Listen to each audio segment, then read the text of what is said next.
Bonjour! Aujourd'hui, je vais tourner ce morceau qui a été découpé la dernière fois. Il est un petit peu fissuré là, je pense qu'il l'était déjà un peu à la base, mais ça s'accentue, là ça se voit bien. Quoi qu'il en soit, moi le bois vert, j'aime bien le tourner très rapidement après et faire un bol directement, le finir. Alors ces fissures, c'est très bien, comme ça, je vais pouvoir vous montrer comment je comble les fissures, je les arrête. Et puis, ce serait bien que je vous montre ce bol dans quelques semaines, pour vous montrer qu'il aura pas beaucoup changé, c'est pas la première fois que je le fais, et la seule chose, c'est qu'il peut devenir un petit peu ovale. En tout cas, bon là, il n'y a pas de centre de cerneau, c'est tout juste là, mais je l'ai enlevé. Mais même, j'ai déjà fait des bols avec des centres. Il y a juste éventuellement une petite fissure qui se fait, le centre peut se décaler légèrement, mais rien de plus. Ça reste en place.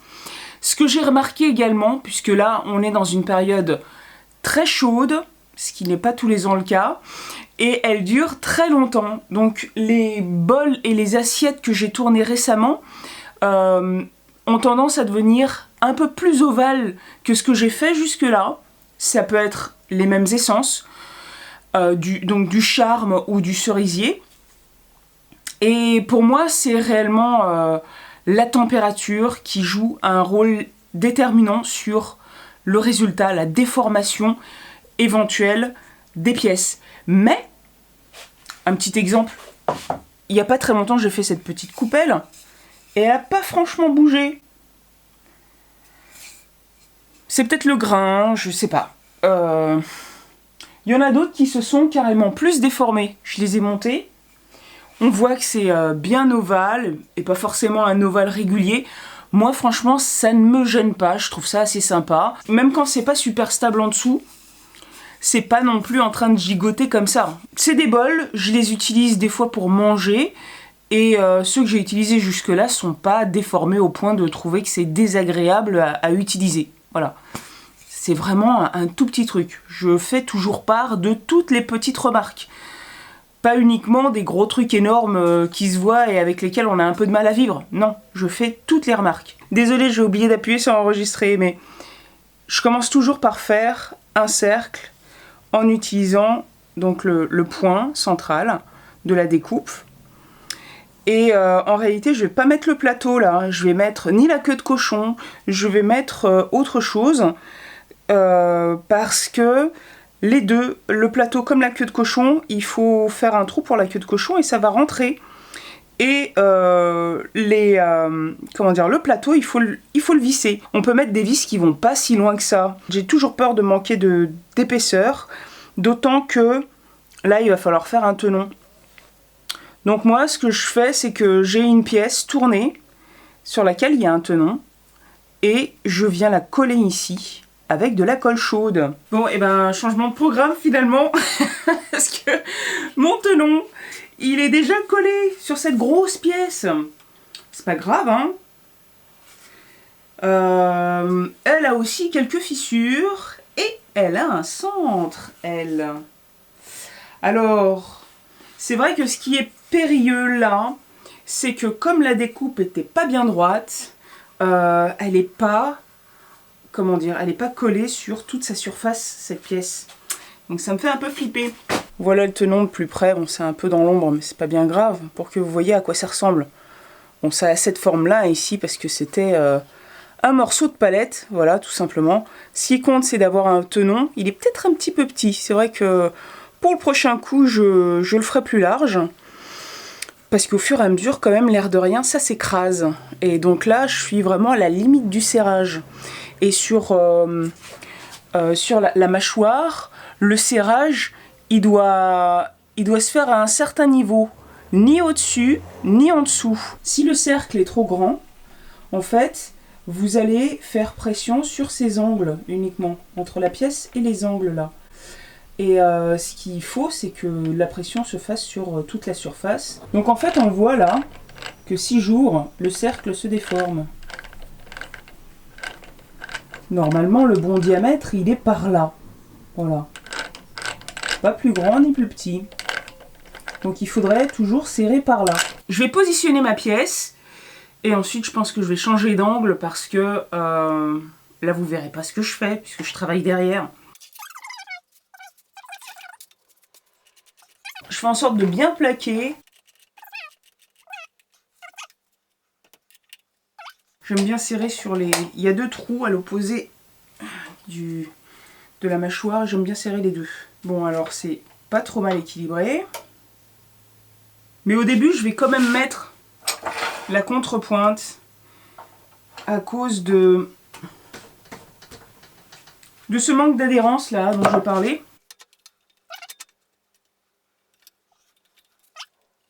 Je vais changer également de porte-outils parce que là j'ai le tout petit et il faut que mon porte-outils, vous voyez, il est sur le côté là à la base.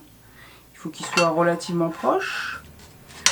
Et si je mets celui-là, bah, j'ai que quelques centimètres qui vont pouvoir creuser ici.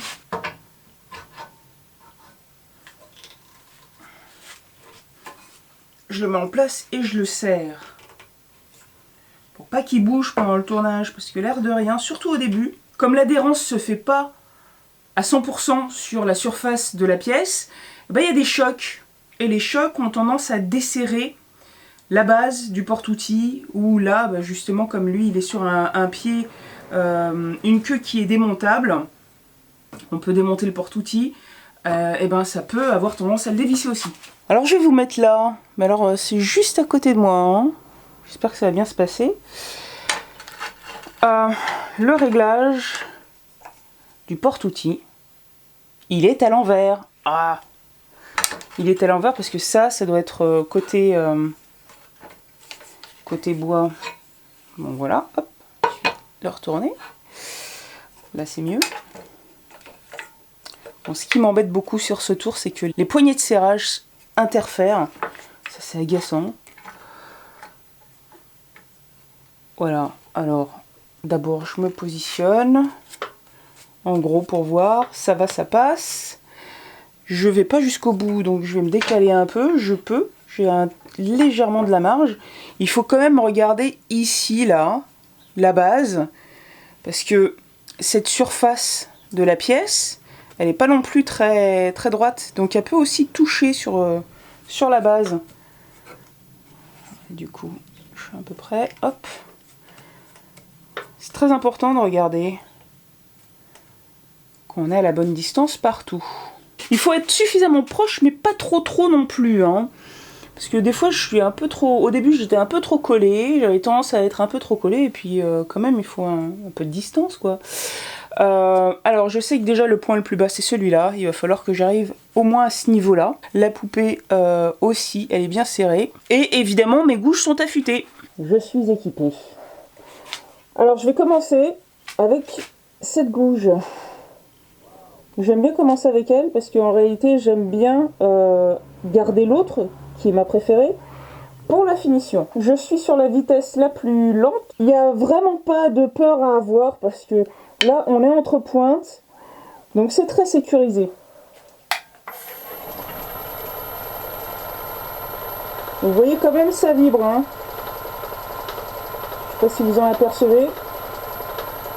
Ce qu'on peut remarquer ici déjà, c'est qu'il y a un petit écart.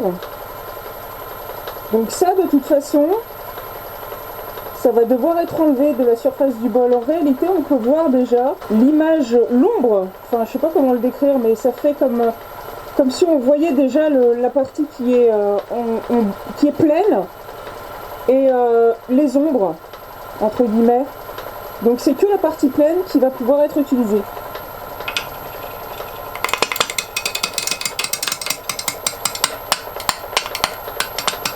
Bon bah là, il faut s'armer de patience. Y aller doucement surtout. Vous remarquerez que j'ai une gouge à creuser et pas à dégrossir. Pour ce genre de pièces là, on n'utilisera jamais une gouge à dégrossir.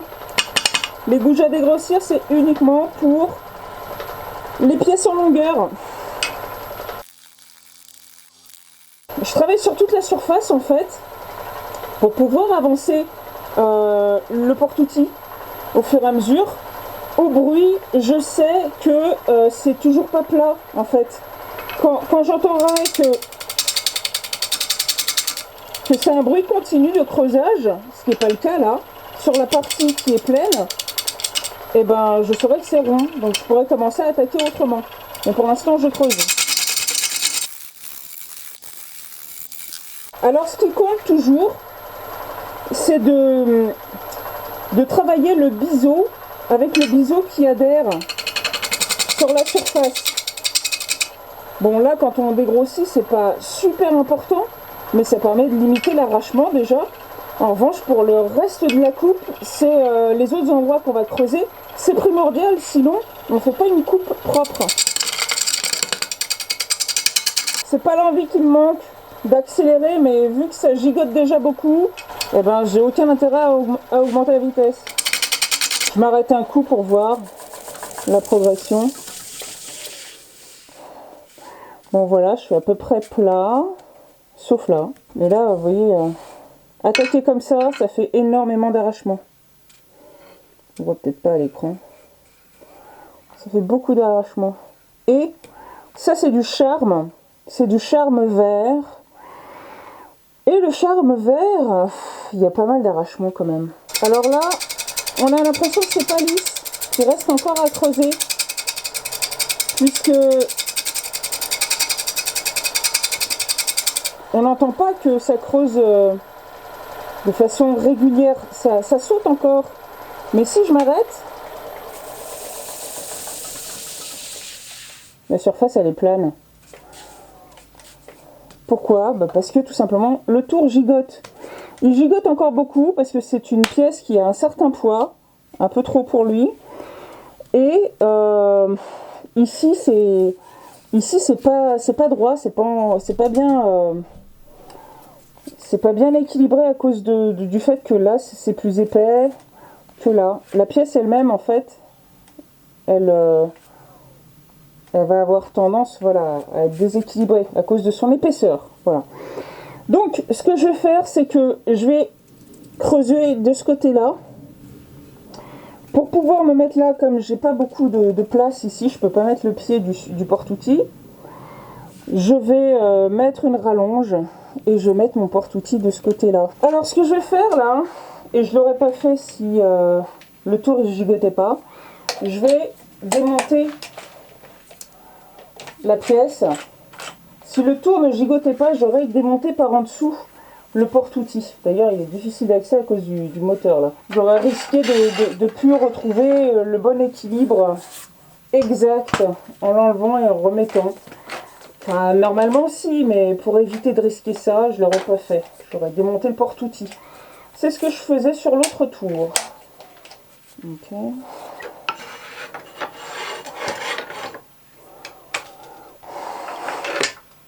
Je serre la poupée mobile. Et là, je vais mettre un porte-outil plus petit.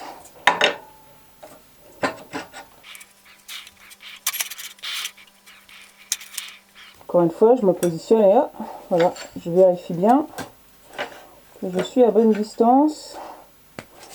Et j'avancerai au fur et à mesure. Voilà, c'est parti. Alors là, je vais doucement. Hein.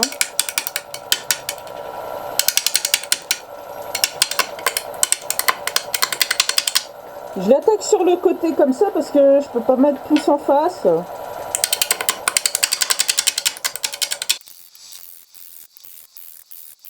Bon là, très vite, on peut se rapprocher. Hein, parce qu'il y avait un pic. Donc pour me rapprocher, j'éteins forcément. Enfin forcément, c'est mieux, c'est plus sécure. Hein.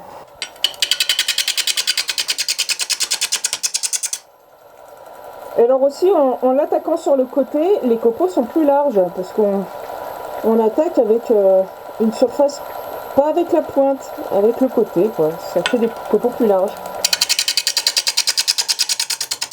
Ça, c'est la largeur du copeau. C'est un beau copeau. Ah, alors là aussi, ce qu'il faut savoir, c'est qu'il faut vraiment bien le tenir par le bout, l'outil. Pourquoi? Parce que en fait, si on le tient par là, on aura beaucoup moins de force. Ça fait levier en fait. On aura beaucoup plus de force et de tenue si on le tient au bout. C'est aussi pour ça que certains outils sont plus ou moins longs. Celui-là, il va avoir une meilleure tenue. On va pouvoir en fait attaquer des copeaux plus gros et appuyer plus enfin si le tour le permet, que celui-ci qui est plus court. On voit pas, je suis trop près. Mais voilà, c'est ça le truc. Donc de toute façon, ça c'est une bouge pour faire des détails, pas trop pour creuser. Celle-là, elle est déjà plus pour creuser. Mais là, n'empêche pas l'autre. Hein. Avec l'autre, je peux aussi creuser sans aucun problème. Alors, je vais me rapprocher à nouveau parce que je suis un peu loin. Et on peut voir que j'ai pas mal avancé. Hein. Alors, évidemment, la surface, c'est beaucoup d'arrachement. Ça, c'est normal. Je fais rien pour faire une belle coupe, là. Alors, ce que je vais chercher à faire, là, c'est vraiment de enlever toute l'écorce, de façon à ce que la surface soit bien lisse, enfin lisse entre guillemets, c'est-à-dire que je sois en train de creuser toute la surface pour que il n'y ait plus trop de déséquilibre, du moins sur ces deux faces-là. C'est toujours pas le cas de ce côté-là, mais en tout cas, dans son ensemble, à ce moment-là, la pièce sera à peu près équilibrée. Et donc, je pourrai détacher ça et creuser le tenon. Donc là, ce que je vois, c'est que de toute façon, je vais faire un bol large, pas très profond. Donc je vais encore creuser un peu là, mais très vite, je vais arrondir ce coin. Voilà. Je cherche pas pour l'instant à déterminer déjà à l'avance beaucoup ma forme, mais voilà, je cherche à équilibrer pour creuser un tenon.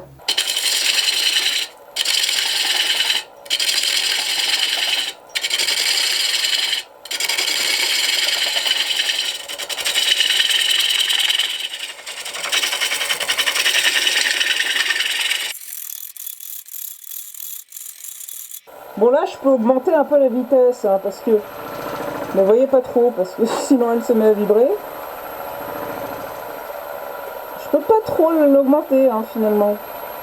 Je vais l'augmenter un tout petit peu. Là ce que je suis en train de faire c'est vraiment que enlever de la matière. Je suis pas du tout en train de positionner ma gouge comme il faut pour faire une belle coupe. Hein. En fait là c'est de l'écorce. Ça va partir. Ça c'est coloré également, mais c'est de l'aubier. L'aubier il part pas. L'écorce, faut vraiment s'en débarrasser, donc je vais creuser davantage là. Parce que je vais pas lui faire une base aussi étroite. J'ai envie de faire un vase arrondi quoi. Pas un vase qui va monter vite. Là j'appuie quand même beaucoup. Je fais des gros copeaux. Mais comme je vais en direction du centre, bah c'est moins dur à accepter pour le tour.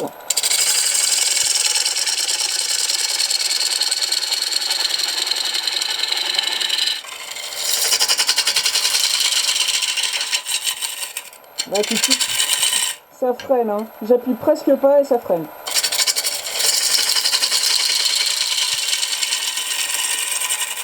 Là c'est de l'écorce encore. Mais on n'est pas loin d'avoir... Je pourrais éventuellement lui laisser un bout d'écorce qui va s'enlever en fait et ça va faire un truc qui sera plat.